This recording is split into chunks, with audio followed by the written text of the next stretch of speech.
was just reading our own stats in this little thing that they put together, and I didn't realize that in the last 3 weekends,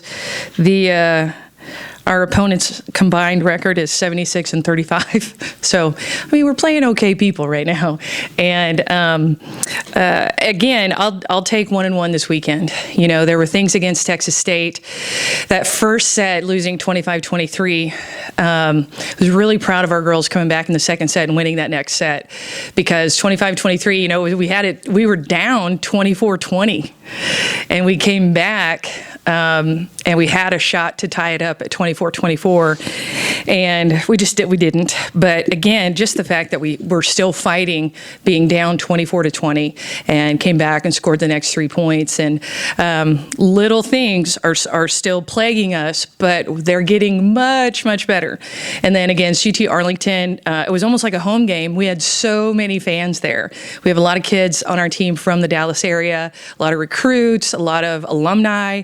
And so I feel that there was way more there were way more Cajun fans there than Arlington fans, Maverick fans. So it was a really fun game to have and a really fun game to win. And what I was most concerned with is would our kids bounce back, because Friday night they fought, and they fought hard. And to not have the outcome that we wanted, you know, I'm glad that we get them again and at our place, because I think it'll be a different kind of match. Things that we still have to get better on, excuse me, overpasses. You know, I think we had 18 overpasses, and what an overpass is when the other team puts the ball over the net, maybe on their first contact accidentally, or it's a hard-driven ball that comes over, and so your blocker's up, and you should just be able to score on that. We only scored on 3 of 18 attempts against Texas State, and it's got to be a much higher percentage than that. And those are just the little things, that and free balls, which we're getting better at. Defense stayed super steady. Had almost 19 digs per set, which is monstrous. Again, I think we're in the top 20 in digs and in attacks per set still. And our attacks per set actually went up, which is wonderful. And so now we are just working on our hitting percentage. Going into this weekend, we've got Coastal and Appalachian State.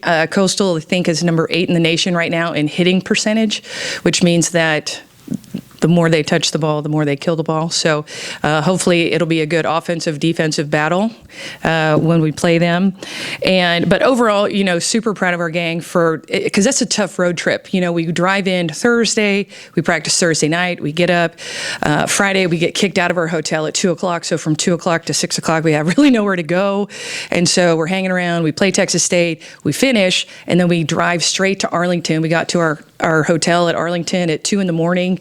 And then the same thing, we sleep as long as we can, but we still have to go to serve and pass, and then we get kicked out of our hotel at 2 o'clock, you know, and so it's tough travel days. So for them to find a win on the back end of that weekend, really, really great story, and very proud of our girls. Who do you feel like stepped up the most this weekend?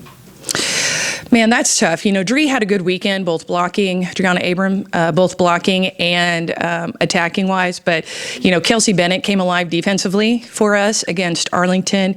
Haley was much more steady than she has been. And so we're finding different places to produce points. But, you know, I would guess the story of the weekend is Avery. We ran a 5-1 both matches. She did a great job. You know, Texas State exploited her size a little bit more, but we were able to sub her out in a few rotations. And with Mulaney Dana playing opposite, then Mulaney just steps in and sets. I think it confused people a little bit at first, not our team, but the other team, which was great. My husband was telling me about the UT Arlington commentators saying, well, what are they going to do? They just pulled Avery Brewer out. Who's going to set? What are they going to do? And so, and again, just a reminder, Mulaney Dana set for us all last year. So we've kind of moved her back into that role a little bit, and she did a fantastic job. So it's only going to get better. You mentioned it a little bit, but just how crucial is it, I guess, the first home weekend in Sun Belt play to be able to get off to a good home start? Oh, yeah. We always talk about protecting the house, and these are the top two teams on the other side. So we have to get after it. I'm very glad that we have them at home this year. I think that's going to help us as well. But we have our work cut out for us. But, fans need to come out and watch us play this weekend and make it super loud for them. What do those two teams do tough? What makes them so good? Well, Coastal, very good offense, plus they serve really tough, whereas App State, they've got an outside hitter, Emma Longley, who is just can find the floor. She's a senior for them. She's been doing well for them. They've got a really good libero as well.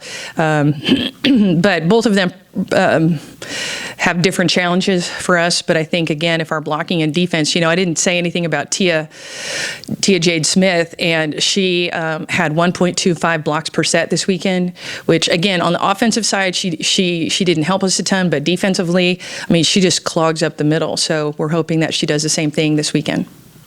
Piggyback off of that, I know it's important to get wins at home too, but how important was it? To get a win on the road against the Texases is huge, and we needed it for sure. UT Arlington was picked to finish second on our side, and so again that win on the road, again in the circumstances that it was in, we played back to back. It's a tough road trip, just a really big one.